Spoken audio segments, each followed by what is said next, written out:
Hi guys, welcome sa bago kong Not ready build yet. guide para sa Barb. Sa mga taong nag-request nito sa akin, ito na ang pinakaabangan ninyong build guide para sa Barb. So ito na yung pinakamalakas na build para sa Barb, especially para sa Great Reef. So ito yung pinaka nakita ko na may potential sa lahat. Makikita nyo yung introduce ko sa inyo yung bagong set na kailangan nyo gamitin para sa Barb ninyo, mga weapons, skills, papakita ko para maging effective or paano nyo ma-maximize yung lakas ng Barb ninyo. Okay? So makikita nyo Need more time. Great Reef, Great Reef 46 to, pero medyo naiwan ako ng konti, pero I assure you hanggang 50, 53, 54 Great Reef kayang-kaya mong durugin kahit solo ka. Okay? The ancients smile on me. Right. So, simulan na kagad natin kung paano magawa itong build guide ko. I am returning to town. So, let's go. Okay. So, umpisa tayo sa bagong set niya. Yun yung Wrath of the Waste. So, napakasimple lang ng build na to. Kailangan meron kang limang Wrath of the Waste items at 3 Immortal Kings. At explain ko kung bakit kailangan ganon. Okay? So, ang Wrath of the Waste kasi ngayon na set, mapapakita ko sa inyo yung set bonuses niya. Una, 2 set bonus, increase the damage of rend by 500% and its duration by 15 seconds. So, yung rend, this would cause the enemy to bleed for 1,100 weapon damage as physical over 5 seconds. So, mas matagal siya. Ngayon, kapag meron ka nito, kapag suot mo itong set ng Wrath of the Waste. So, that will be the second set bonus na makikita nyo. 15 seconds, 500%. Napakalaki yun. Isa pa sa mga malupit dito, yung during Whirlwind, you gain 40% damage reduction. Mas makunat ka, 40% damage reduction. At ang pinakapaborito natin, 6 set bonus niya, Whirlwind gains the effect of the Devil Dust. So, ibig sabihin, every time na mag-Whirlwind ka, yung mga ipo-ipong lumalabas, yun yung Devil Dust. At ang matindi pa nun is, Devil Dust damage is increased by 2,500 weapon damage. So, yun yung pinaka-main atake mo dito. Yung Devil Dust at Whirlwind na merong 2,500%. So, importante makuha mo yung 6 set bonus niya. So, 5 lang. Kailangan mo ng Royal Ring of Grandeur para magamit mo yung until up to 6 set bonus. So, Immortal Kings naman tayo. Marami nagbago sa Immortal Kings ngayon. Second set bonus niya, automatically, yung Ancients mo, o yung mga tropa mong Barb. Yan, yung 3 yan. Hindi na sila namamatay. Or namamatay pa rin sila, pero Call of the Ancients last until they die. Okay? Then, nakuha ko pa rin dahil may 3 set ako, naka-Grandeur Ring ako. Reduce the cooldown of the Wrath of the Berserker and Call of the Ancients by 3 seconds every 10 Fury you spent. Or kada gumagamit ka ng Fury mo or ng mana mo. So, lagi ka namang naka Whirlwind. So, lagi ka automatically yung Wrath of the Berserker mo laging naka-up yan. Okay? So, unlimited na tong Wrath of the Berserker or permanent na. Okay? And then, Mortic Bracers, kasi yung Wrath of the Berserker gains the effect of every rune. So, lahat ng rune ng Wrath of the Berserker, makukuha mo siya. Okay? So, alam ko na parang second day pa lang yata yung Mortic Bracer tinanggal na nila sa 2.2. Kaya, malamang di na kayo makakuha ng Mortic Bracers. Kaya, huwag kayo mag-alala. Lahat na may gustong Mortic Bracer, pamimigay ko yan. Bibigyan ko kayo. Okay? Pero, any Bracer, it will work so good. Kahit anong gusto nyo. Lakuni ako kasi meron tong attack speed, critical hit chance sa akin, saka plus 12% movement speed. So, it's all about like running around. Kaya, pwede lakuni or anything, any bracers. Okay? And then, Grandeur Ring, tandaan nyo para gumana yung 3 set or 4th set bonus ng Immortal Kings at ma-maximize nyo yung ang bagong set na Wrath of the Waste. Okay? So, punta muna tayo sa mga items. We start on my helm. So, meron akong 15% Whirlwind damage, at syempre, survivability wise, strength, vitality. Lagyan ko siya ng cooldown. Medyo may cooldown, pero pwede mong palitan yung gem nito. More toughness kung gusto mo maglagay ng resistance, pwede mong baguhin. Pero I go for this. Okay, sa cooldown reduction. Kasunod ko na Wrath of the Waste, meron akong shoulder, meron akong 15% rend damage dito na ni-roll. Strength, vitality, resistance for toughness wise. And then meron din ako na gauntlets para sa Wrath of the Waste. So, pinaka bread and butter ko always is critical hit damage. Kasi every time na nag-critical ka, dyan nag-ano yung lakas ng whirlwind mo. So, luckily, I have 50% critical hit damage. May critical hit chance ako dito. Strength, then life per second. Pwede sana akong vitality, mas maganda. Okay? Then, we go for the pants. Wrath of the Waste pa rin. Toughness-wise, strength, vitality, armor. Boots ko rin is Wrath of the Waste.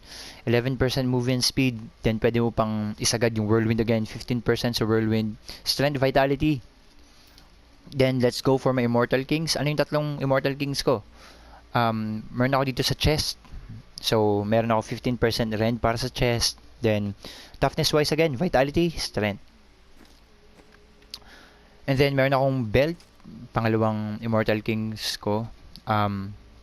So, strength, vitality, resistance, and 15% life. So, toughness-wise ulit ako. And then, ito, weapon. Napakalaga ng weapon na mailagay nyo. Since yung Wrath of the Waste, wala siyang weapon sa set nito. So, take advantage on the belt.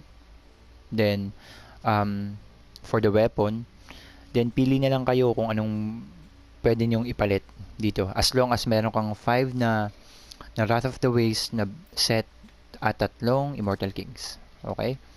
So, maganda dito sa bagong role ng Immortal Kings Boulder sa 2.2. Pwede mo isagad yung Call of the Ancients up to 50%. Pero sa akin, luckily, I have 49%. So, niroll ko yung 10% damage dito. Lagyan nyo yung kulay green na gem. So, that would take up like 130% critical hit damage. Okay? So, yun yung sa mga weapons ko. And then, armor set. Let's go for the amulet. Sa amulet, pinili ko yung paborito ko lagi, Hellfire Amulet. That would give us like additional passive. So, meron akong 98% critical hit damage again. May attack speed ako, strength, at meron akong bonus na Nerves of Steel para sa passive ko. And then, isa pa sa mga mahalaga ngayon, yung Skull Grasp. Dahil sa Skull Grasp na bagong role nito, increase the damage of the Whirlwind. So, it is up like 400 weapon damage. So, meron akong 322 para sa isa kong Skull Grasp. Mas pinili ko yung non-Ancient ko. May Ancient ako dito, pero kailangan sakited. So, mas pinili ko yung non-Ancient dahil na-roll ko dito yung 50% critical hit damage na may sakit na. Then, mas mataas yung Whirlwind niya. Whirlwind damage niya. Or 387% weapon damage. Hindi naman porke meron kang Ancient, yung Ancient na gagamitin mo. Depende pa rin yan. Kaya mas maganda yung mas pinili ko yung non-Ancient kasi mas beneficial to para sa build ko. Okay? So, Grandeur Ring, huwag nyo kakalimutan. Okay? So, we jump over to skills. Okay? So, Rend. Unang-una, Rend. Dahil lalagyan sa playing style nito is magbibitaw ka lang na magbibitaw ng rend para mag-bleed yung mga kalaban ninyo. At pinili ko rin yung Bloodbath para sa rune nito. So, mas magi-spread yung bleeding or yung rend sa mga kalaban. So, bread and butter again, Whirlwind, pinaka gagamitin mo to. Blood Funnel guys, huwag yung kakalimutan. Dahil critical hit restores 1% of your maximum life. While you're nag-crit ka, dumadami yung buhay mo. And then, Battle Rage, pinili ko yung Bloodshed dahil sa critical hit din. So, critical hit cause an explosion of blood Explosion of blood dealing 20% more damage. So, as long as nag-critical hit ka, mas marami yung or meron siyang 20% damage, okay, sa mga all other nearby enemies. And then, Call of the Ancient, siyempre, para sa mga tropa, yan, marami kang tropa, sila yung magiging generator mo dito. O sila yung nag-generate ng mana mo or ng fury mo. So, maraming nag-question na mas maganda daw gamitin tong Bulkathos Oath dahil nagte 10% or meron siyang 10 fury regeneration. So, pag ito yung nasa Greater Rift kasi itong build na to eh. So, sa Greater Rift, halos hindi na mauubos. I promise you, hindi mauubos yung wrath ninyo or yung mana ninyo, fury ninyo, as long as ito yung nilagay mong rune sa Ancient. So, 4 fury every time Ancient deals damage. Okay? And then, Warcry, syempre, pinili ko yung armor. So, first rune yung pinili ko dahil 40% increase the armor bonus. Ang laki nun. 40%. So, makita nyo dito yung toughness ko is 41 million. Pero, kapag nasa laban ka na, umaabot yan up to 200 plus million. Crazy. Okay? So, ito na. Last is the Insanity.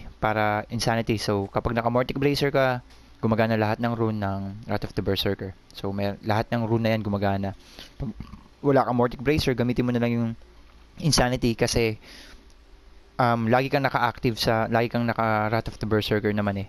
Dahil dun nga sa Immortal Kings na every time na nag-Whirlwind ka or nag-spend ka ng fury mo is nare-reduce yung cooldown nung Wrath of the Berserker. So, jump tayo sa passive. Ruthless, Berserker Rage, Rampage, at saka Weapon Mastery. Okay?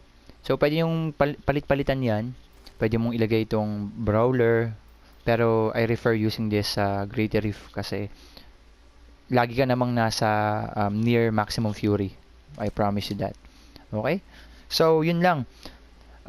Papakitaan ko kayo ng konting gameplay ko dito. Sana nagustuhan yung build guide ko. Any questions, comment lang kayo.